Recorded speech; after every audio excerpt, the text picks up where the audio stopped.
Indonesia untuk mempertahankan kemerdekaan negara Republik Indonesia yang diproklamasikan pada tanggal 17 Agustus 1945 atau yang dikenal dengan istilah masa revolusi fisik adalah periode yang berlangsung antara tahun 1945 sampai dengan 1949.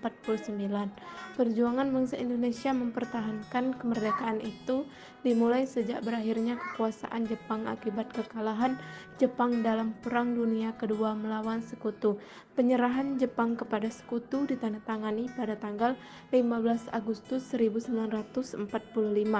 Dengan kekalahan Jepang itu, maka di Indonesia terjadi vacuum of power atau kekosongan kekuasaan. Para pemimpin militer Jepang di Indonesia tidak memiliki kekuasaan lagi sehingga mereka tidak peduli lagi dengan wilayah penduduknya termasuk Indonesia. Akhirnya para pemimpin Indonesia memanfaatkan kesempatan yang terbaik itu untuk memproklamasikan kemerdekaan Indonesia. Sehingga pada tanggal 17 Agustus 1945 atas berkat rahmat Allah yang Maha Kuasa dan dengan didorong oleh suatu keinginan yang luhur untuk berkehidupan kebangsaan yang bebas, bangsa Indonesia menyatakan kemerdekaannya. Pernyataan kemerdekaan itu diproklamirkan oleh Soekarno-Hatta atas nama bangsa Indonesia di Jalan Penggagasan Timur nomor 56 Jakarta. Meskipun proklamasi kemerdekaan Indonesia itu bukan jaminan untuk membawa keamanan dan kesejahteraan bagi bangsa Indonesia, namun dengan kemerdekaan itu berarti bangsa Indonesia telah berdiri sendiri. Perjuangan mempertahankan kemerdekaan Indonesia di berbagai daerah. Setelah proklamasi kemerdekaan Indonesia tersebar ke seluruh penjuru dunia, muncul berbagai respon dari negara-negara internasional. Belanda merespon hal tersebut dengan datang kembali ke Indonesia untuk merebut kekuasaan dari pemerintah Indonesia, pimpinan Soekarno-Hatta. Belanda datang ke Indonesia dengan menumpang kapal tentara sekutu atau APNEI yang sedang bertugas untuk melucuti dan memulangkan tentara Jepang di Indonesia.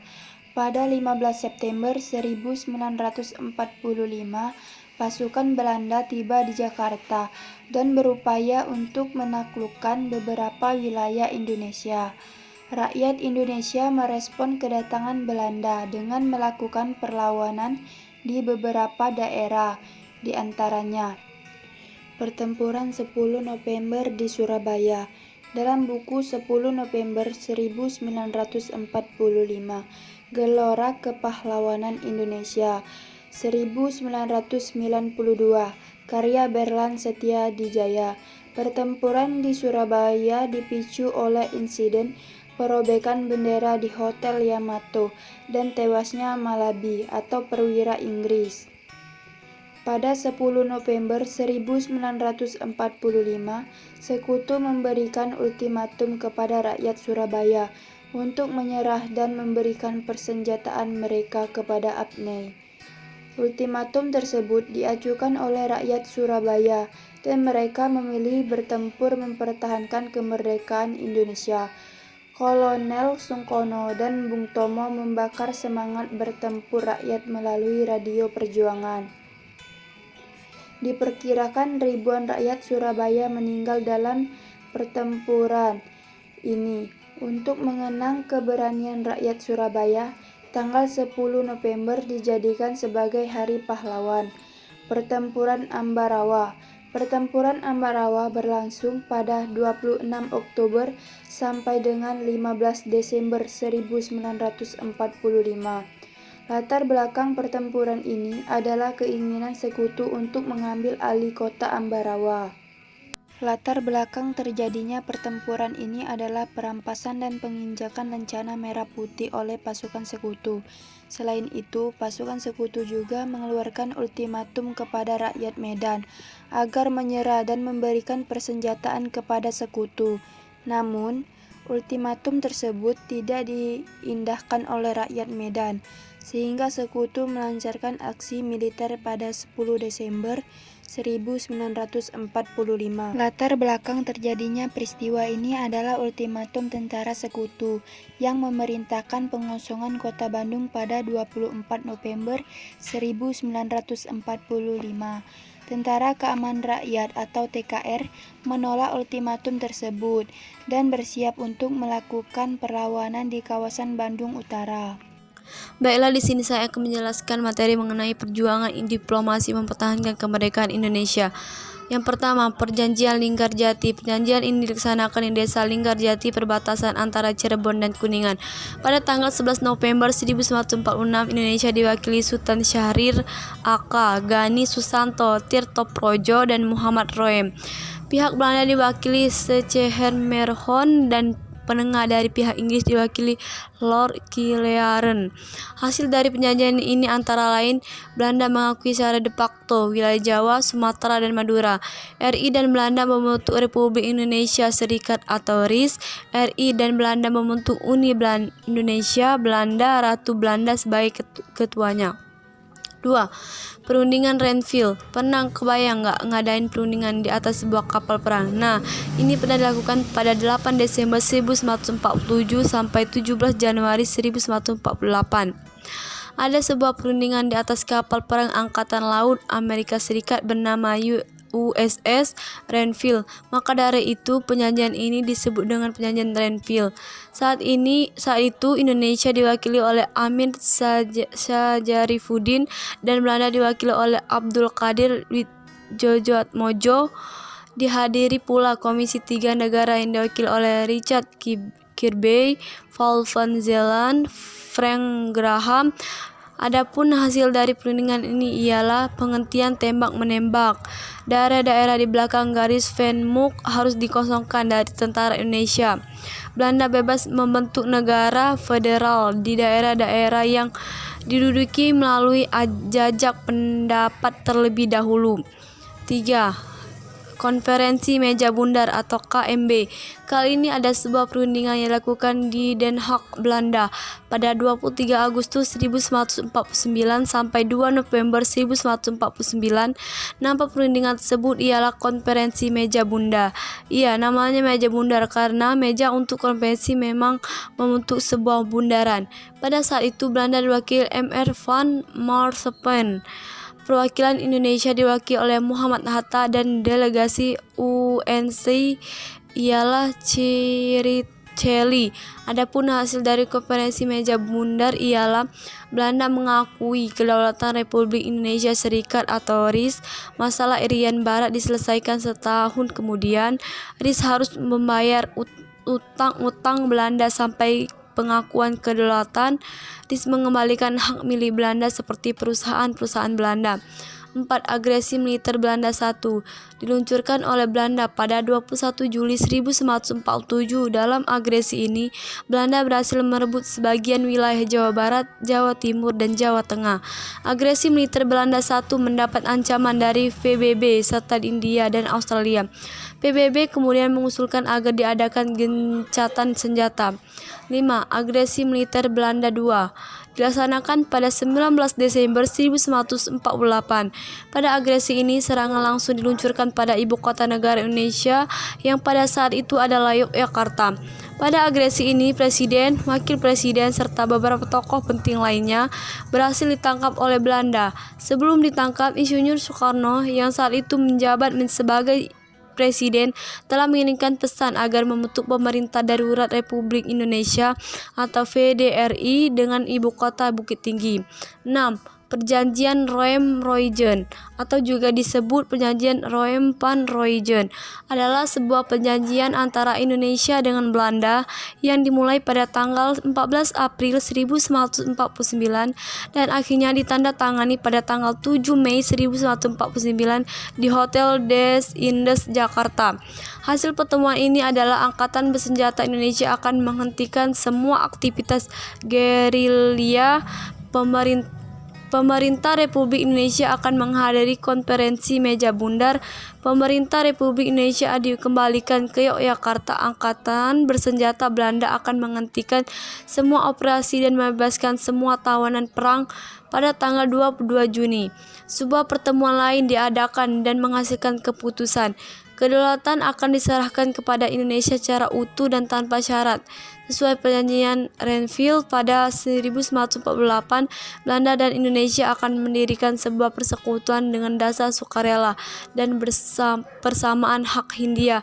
Belanda akan menyerahkan semua hak, kekuasaan, dan kewajiban kepada Indonesia.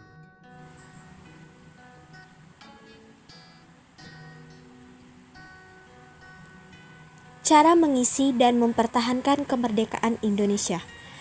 Pada tanggal 9 Agustus 1945, Insinyur Soekarno dan Dr. Andes Muhammad Hatta dan Dr. Rajiman Widyodiningrat diminta datang ke Saigon untuk menerima petunjuk-petunjuk tentang penyelenggaraan kemerdekaan tersebut. Pada tanggal 15 Agustus 1945, Jepang menyerah tanpa syarat kepada tentara sekutu. Hilanglah janji kemerdekaan dari Jenderal Terauchi. Berhubung dengan kekalahan Jepang tersebut, maka pada pukul 10 pagi hari Jumat tanggal 17 Agustus 1945 di depan Gedung Jalan Proklamasi 56 Jakarta, Proklamasi Kemerdekaan Republik Indonesia diumumkan kepada dunia. Indonesia merdeka dan Indonesia siap mempertahankan kemerdekaannya. Sampailah perjuangan bangsa mengantarkan rakyat Indonesia ke depan pintu gerbang kemerdekaan menuju masyarakat adil dan makmur. Pembukaan Undang-Undang Dasar Negara Republik Indonesia tahun 1945 sebagai pernyataan kemerdekaan terperinci mengandung cita-cita luhur proklamasi kemerdekaan 17 Agustus 1945. Pembukaan Undang-Undang Dasar Negara Republik Indonesia tahun 1945 memuat Pancasila sebagai dasar negara. Pembukaan Undang-Undang Dasar Negara Republik Indonesia tahun 1945 merupakan satu rangkaian dengan proklamasi kemerdekaan 17 Agustus. Oleh karena itu, pembukaan Undang-Undang Dasar Negara Republik Indonesia tahun 1945 tidak dapat diubah oleh siapapun, termasuk oleh lembaga MPR atau DPR, hasil pemilihan umum. Jika pembukaan Undang-Undang Dasar Negara Republik Indonesia tahun 1945 diubah, maka berarti sama dengan melakukan pembubaran negara. Proklamasi Kemerdekaan Indonesia tanggal 17 Agustus 1945 merupakan sumber hukum bagi pembentukan Negara Kesatuan Republik Indonesia.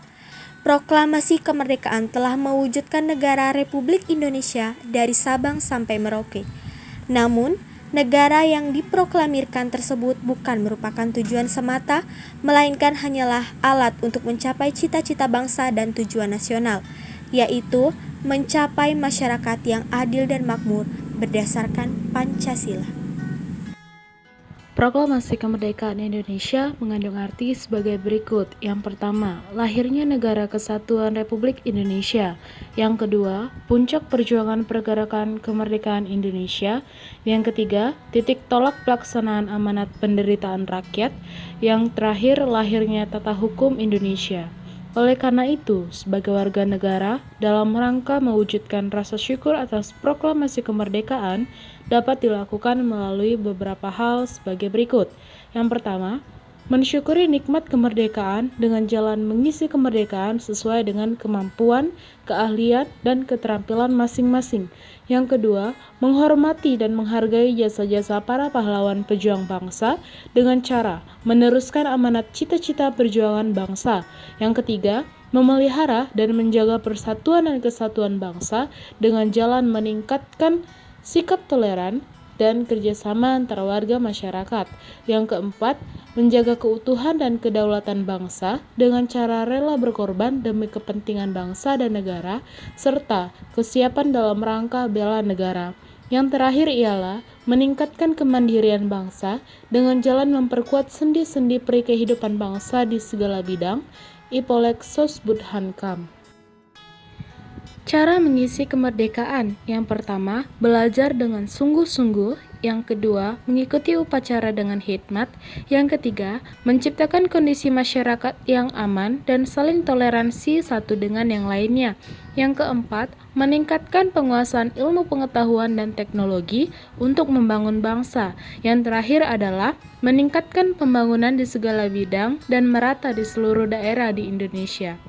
Cara mempertahankan kemerdekaan ialah yang pertama, siap sedia membela tanah air, yang kedua, menjaga keutuhan bangsa dan negara, yang ketiga, menolak campur tangan atau intervensi asing, yang keempat, memperkuat sistem pertahanan dan keamanan rakyat semesta, yang terakhir, melestarikan budaya bangsa. Kesimpulan dari penjelasan materi kami ini ialah sejarah panjang perjuangan bangsa Indonesia telah mencapai puncaknya dengan proklamasi kemerdekaan Indonesia pada tanggal 17 Agustus 1945.